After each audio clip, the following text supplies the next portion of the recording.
तो आज इस गांव में गंगा का धारा बह रहा है, ये ओरिजिनल गंगा का धारा है। आप प्रयागराज जाते हो, गंगा स्नान करते हो, उससे आपका तन पवित्र हो सकता है, पर मन पवित्र कैसे होगा? जितने भी संप्रदाय के हमारे महान पुरुष हुए, संत हुए, जब उन्होंने अंतर जगत में प्रवेश किया तो एक ही बात कहा, सभी मजहब के संतों ने, ये मन जीता सो जग जीता।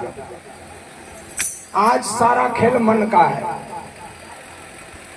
जब जब भी अधर्म होता है, समाज जब गाने में अपना समय स्वास्थ्य को बर्बाद कर देता है, और उस परमात्मा जो अंदर छुपा है, जिसको रामायण के अंदर कहा परम प्रकाश रूप दिन राती, ना चाहिए कछ दिया गिरत बाती। ये रामचरितमानस में कहते हैं। ये राम कैसा है, कहां है और कैसे दर्शन होगा, कौन कराएगा? रामचरितमानस में गोस्वामी तुलसीदास जी कहते हैं, आज हो क्या रहा है? पाठ। अगर मैं आपको इस माइक में रोटी सब्जी मटर पनीर का पाठ सुनाऊं, या जिसको भी भूख लगा हो मैं कहूं आधे घंटे बैठ के पाठ कर लो, पेट भर जाएगा, पका कर खाने की जरूरत नहीं, तो आप कहोगे क्या बातें करते हो भाई साहब? पाठ करने से पेट नहीं भरेगा जब तक हम कर्म नहीं करेंगे और पका कर खाएंगे नहीं। आज दुर्भाग्य है, समाज के अंदर पाठ हो रहा है, हम ऐसे संतों की खोज नहीं करते जो हमारे रामायण गीता पुराण बाइबिल और गुरु ग्रंथ में लिखा है, सिर्फ पाठ हो रहा है।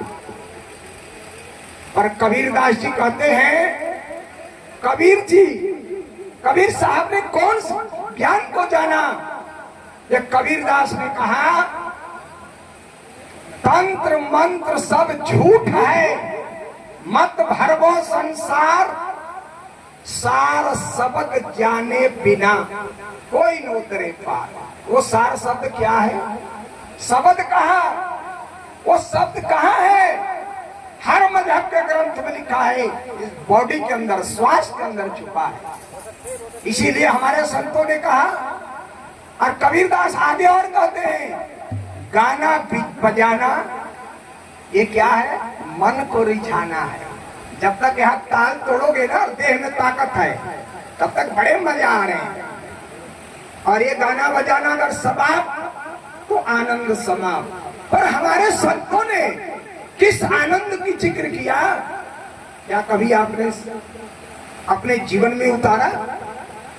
कबीरदास जी कहते हैं, मैं वो भक्ति करता हूं, उस चीज को देखता हूं कि अरे कोई समझो रे नर ज्ञान गगन में आवाज कैसी है, अरे कोई समझो रे नर ज्ञान गगन में आवाज। अब किस गगन का जिक्र किया? गगन मतलब आकाश, तो आप इसको आकाश समझ रहे हैं, और हमारे महान पुरुषों ने इस आकाश को नहीं कहा। एक अंतर जगत में भी आकाश है। बिन धरती एक मंदिर देखा, ये तो मंदिर धरती पे है, पर कबीरदास जी क्या कहते हैं, इसको बजाओ मत। बिन धरती एक मंदिर देखा, बिना सरोवर पानी, बिन दीपक एक चमक चांदनी, ज्योत में ज्योत समानी, गगन में आवाज कैसी है, अरे कोई समझो रे नर ज्ञान। जो ज्ञानी होगा, जिसको सतगुरु मिले होंगे, ध्यान से सुनो, ये सभी को पता है हर मनुष्य का दो आंख है, और हमारे पुराणों में क्या लिखा है? हमारे सभी महान पुरुषों ने कहा दो आंख नहीं है, हर मनुष्य के अंदर तीन आंख है।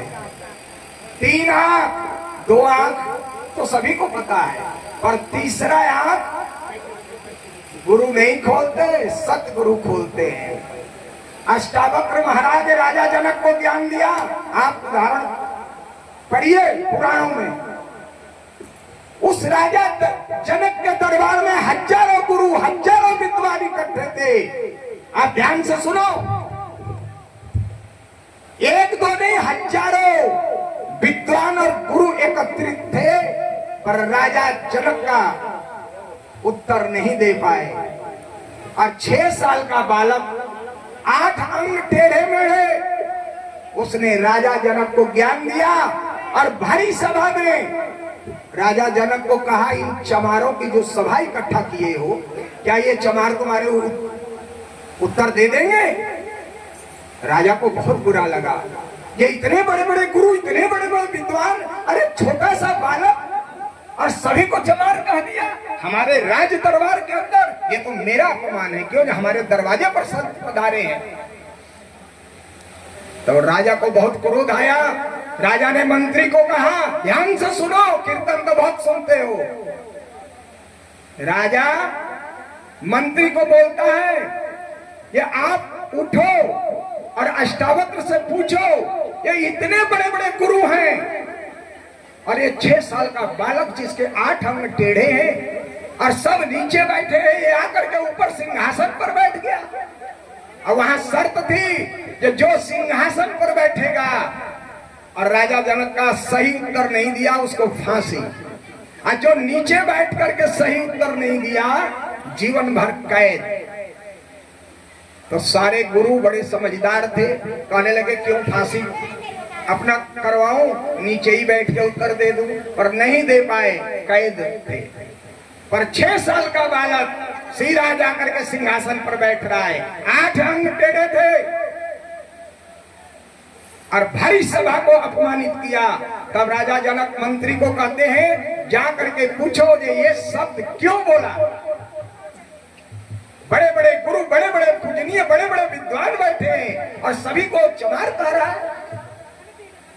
तो जब मंत्री आकर के ये पूछा, ये आपने ऐसा शब्द क्यों बोला? राजा साहब पूछ रहे, आपको इसको उत्तर देना पड़ेगा। अष्टावक्र ने कहा, ये प्रश्न कौन तुमको भेजा, कौन? कहने लगे राजा साहब। कहने लगे क्या उसके मुंह में घाव हो रखा है? अगर उसका प्रश्न है, उसकी शंका है, तो मरीज को डॉक्टर के पास जाना चाहिए।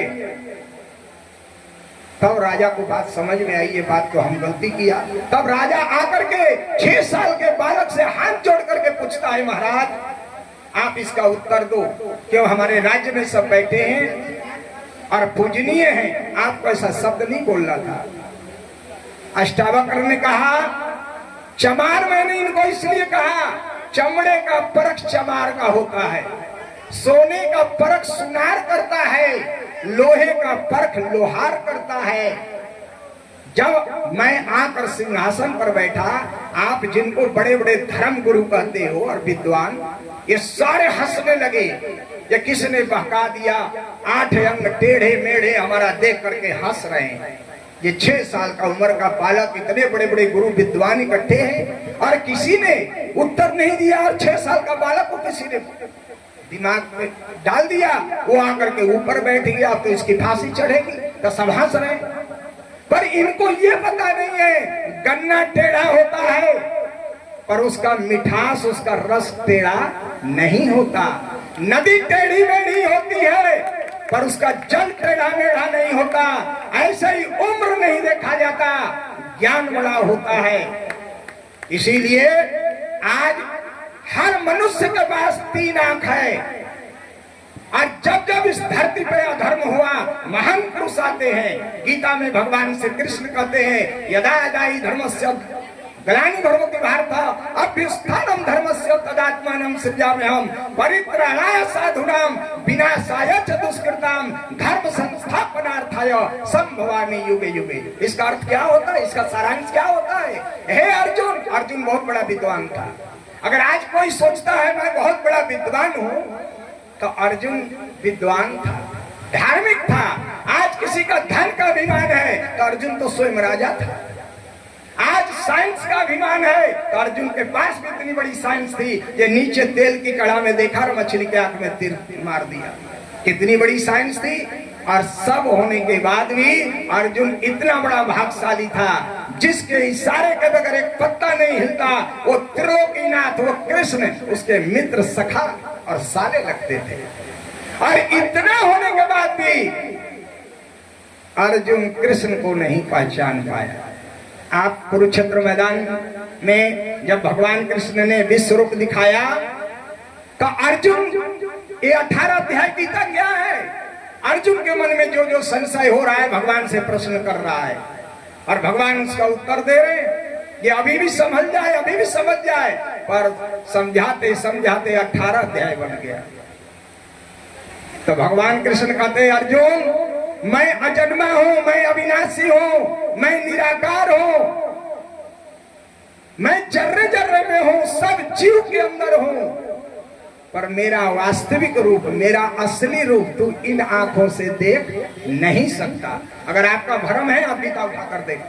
इतने संत पढ़े, इनको पता है। आप पूछिए, अर्जुन के सामने खड़े हैं जैसे आप हमारे सामने बैठे हो, और कुरुक्षेत्र में भगवान कृष्ण कहते हैं मेरा असली रूप तू इन आंखों से देख नहीं सकता। तो इन आंखों से तुम असली संत को कैसे पहचान लोगे? संत और भगवान हर युग में आता है। अगर नहीं आता तो गोस्वामी तुलसीदास जी को ये नहीं लिखना पड़ता, ये सकल पदार्थ हैं जग माही, कर्महीन नर पावत नाही। पर मैं तो भोजपुरी भाषा में कहता हूं, लौकत बा पर मिलत नाही। संत समाज में आते हैं, तुम्हारे सामने आते हैं, पर तुम्हारी अंदर की आंख बंद है, तुम नहीं पहचानते। कबीरदास आए, समाज के लोगों ने कबीरदास को ईंट मारा, बहिष्कार किया, और आज उस कबीर के दोहे, कबीर के 12.5 पंथ बन गया, और कबीर के दोहे पढ़ करके बड़े बड़े डिग्री पाते हैं। आप स्कूलों में जाओ, कबीर जी के एक दोहे हैं, माला फेरत युग गया, गया न मन का फेर, कर का मणका डार दे। कर किसे कहते हैं? हिसाब को। मन का मणका, कबीरदास जी कहते हैं अरे मूर्ख, तेरी उम्र बीत गई है तुलसी का काट के बाला फेरते फेरते। अरे मूर्ख, कोई ऐसा सतगुरु की खोज कर। जब महान पुरुष आते ये नहीं कहते आओ बेटा चेला बन जाओ, वो तो इशारा करते हैं। पर कहते हैं समझने वाले समझ गए, मूर्ख रह गए ठिल्ली में। समझने वाले तो समझ जाते हैं, पर जो मूर्ख होते हैं वो शास्त्रार्थ करते हैं, तर्क करते हैं। इसीलिए हम आपसे यही कहूंगा, एक भजन मैं छोटा सा सुनाता हूं। हमारा भारतवर्ष ये ऋषियों का देश है, पर आज दुर्भाग्य है, राजा परीक्षित जब भगवान कृष्ण से कहा कि हम कलयुग को दर्शन करना चाहते हैं क्षण मात्र के लिए, भगवान बार बार समझाते हैं तू इतना बड़ा धर्मात्मा, इतना बड़ा दानी है, मत पूछ। और राजा परीक्षित कहता नहीं है, अब आने वाला है समय कलयुग का। कलयुग का पहचान क्या है, थोड़ा सा हमको दिखा दो। इतना बड़ा धर्मात्मा, इतना बड़ा दानी राजा परीक्षित, और उनने उनके मुकुट में क्षण मात्र के लिए कलयुग बैठा, और वो शिकार करने गए और श्रृंगी ऋषि के गले में सर्प डाल दिया। आज वो श्रृंगी ऋषि आश्रम आपके पड़ोस में है,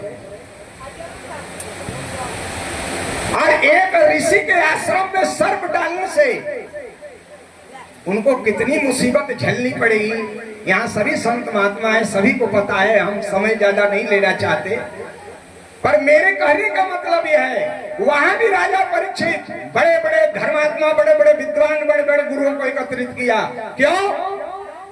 जब समाधि उनकी टूटी श्रृंगी ऋषि का, देख हमारे गले में सर्प, जब आंख बंद किया उन्होंने देखा रही ये तो राजा परीक्षित इतना बड़ा दानी और मेरे गले में सर्प डाल दिया।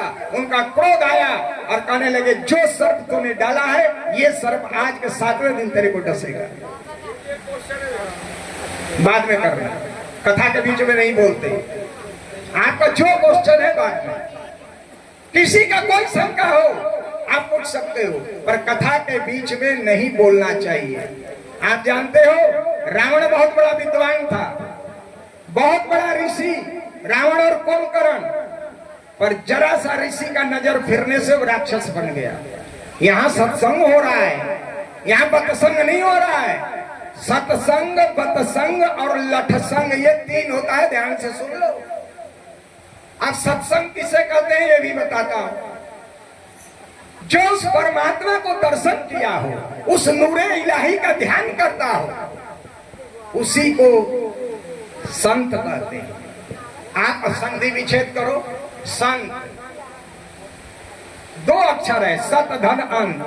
जो सत क्या है, रामायण में तुलसीदास जी कहते हैं, धर्मन दूसर सत्य समाना, आगम निगम पुराण बखाना, श्रुति सिद्धांत यही उर्गारी, राम भजो सब काम विसारी। सत्य के समान संसार में कोई दूसरा धर्म नहीं है। वो कौन सा सत्य है? आपको पता है, यहाँ जितने लोग बैठे हैं सबकी श्वास चल रही है, किसी की रुका है। अगर किसी का यहाँ श्वास रुक जाए तो यह कथा समाप्त हो जाएगा। और इसी श्वास के अंदर वो परमात्मा का शब्द छुपा है, और उसी शब्द को जनाने के लिए समय समय पर महान पुरुष, संत, ऋषि मुनि इस धराधाम पे आते हैं। तुमको रागनी सुनाने नहीं आते? ये रागनी सुनाने से कुछ नहीं होना। क्यों कहते हैं संसार क्या है? न भगवान कृष्ण कहते हैं, न रीझो गान गप्पों से, न रीझो टान टप्पों से, उधो को कहते हैं बहा दो प्रेम का आंसू, चला बस आप आऊं मैं। सुनो अपने रिझाने की सरल रास्ता बताऊं मैं। वो क्या प्रेम है, वो क्या भाव है। जब आपको सच्चे कोई सतगुरु मिलेगा, और जब अंदर वाली तीसरी आंख खोलेगा, दो आंख तो खोली है ना, और ये आंख से जो देख रहे हो ना, इसी को माया कहा। माया क्या है? परिवर्तनशील है, नाशवान है। तो भगवान कृष्ण अर्जुन को यही कहते हैं, मैं तेरे सामने खड़ा हूं, पर मेरा असली रूप को तू नहीं देख सकता। आप गीता उठाकर पढ़िए, तत्भात से सूर्यो न शशांको पावकः यद्गत्वा निर्वर्तन्ते तद्धामं परमम्। ये संस्कृत का श्लोक है, और इस अर्थ का सारांश क्या होता है? भगवान कृष्ण अर्जुन को कहते हैं, हे अर्जुन, मेरा वो धाम है जहां एक सूरज नहीं, हजारों सूरज अगर मिल के प्रकाश करें, उससे भी तेज प्रकाश है, पर इन आंखों से तू देख नहीं सकता। तेरे को अगर वो प्रकाश देखना है, मेरा असली रूप देखना है अपने अंदर या जर्रे जर्रे में, दिव्यम चक्षु ददामि ते। आप पढ़िए गीता। दिव्यम चक्षु, चक्षु आंख को कहते हैं। और भगवान शिव ने 107 जन्म तक पार्वती जी ने मंदिर में पूजा पाठ और व्रत में लगी थी, नारद को पुरोहित बनाकर। पर भगवान भोलेनाथ ने जब 108वां जन्म हुआ, और पार्वती जी मंदिर से आ रही हैं लोटा लेकर के, और 1 बज गया, मुंह सूखा है। अगर सुबह से कोई न खाया हो तो मुंह तो सूखेगा ही। और पर उनका व्रत था कि जब तक हम मंदिर से नहीं आएंगे पूजा करके, तब तक कुछ नहीं अन्न ग्रहण करेंगे। और भोले बाबा जैसे समाधि से नेत्र को खोला, तो पार्वती का मुंह सूखा है और आ रही है सामने से। तब भोले बाबा कहते हैं, अरे उमा, क्या इस नारद के चक्कर में तू पड़ी है? आ मेरे बगल में बैठ। तेरे को मैं एक ऐसा नाम बताऊंगा, जिस नाम का, जिस शब्द का ध्यान करने से सहस्त्र नाम के बराबर वो एक नाम है। अगर तू उसको जपेगी, एक नाम। अरे रामायण में लिखा है, ये सहस्त्र नाम सुनी सम शिव बानी, जपी जेहि पिय संग भवानी। कैलाश पर्वत पर वो कौन सा नाम है? ये भवानी जी को अपने बगल में बिठाकर भोले बाबा ने उस नाम को जपाया। वो नाम